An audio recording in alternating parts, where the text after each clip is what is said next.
Les foules l'interrogeaient. Que devons-nous donc faire ?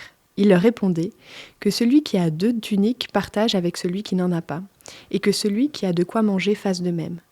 Des collecteurs de taxes aussi vinrent pour recevoir le baptême. Ils lui demandèrent : « Maître, que devons-nous faire ?» Il leur dit : « N'exigez rien au-delà de ce qui vous a été ordonné. » Des soldats aussi l'interrogeaient. « Et nous, que devons-nous faire ?» Il leur dit : « Ne faites violence à personne, n'accusez personne à tort, et contentez-vous de votre solde. »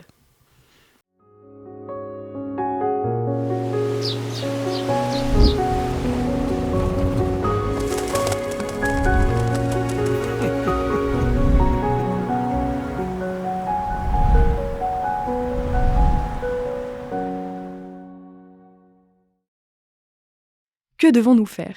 C'est la question que l'on se pose bien souvent, surtout après avoir vécu un changement assez radical avec Dieu. Avoir accepté Jésus dans notre vie nous demande aussi un changement. Et là, on peut se retrouver un petit peu comme cette foule, ces collecteurs de taxes ou alors ces soldats, à venir auprès de Jean-Baptiste pour ce cas-là et demander, après avoir reçu le baptême, qu'est-ce qu'on doit faire concrètement ? Et là, Jean-Baptiste qui leur dit, finalement, c'est assez simple. Assez simple ce que demande Jésus, ce que demande la vie de disciple, c'est d'être honnête, d'être dans la générosité et d'être dans la douceur. Ces 3 mots qui résument finalement ce changement-là que Jean-Baptiste propose.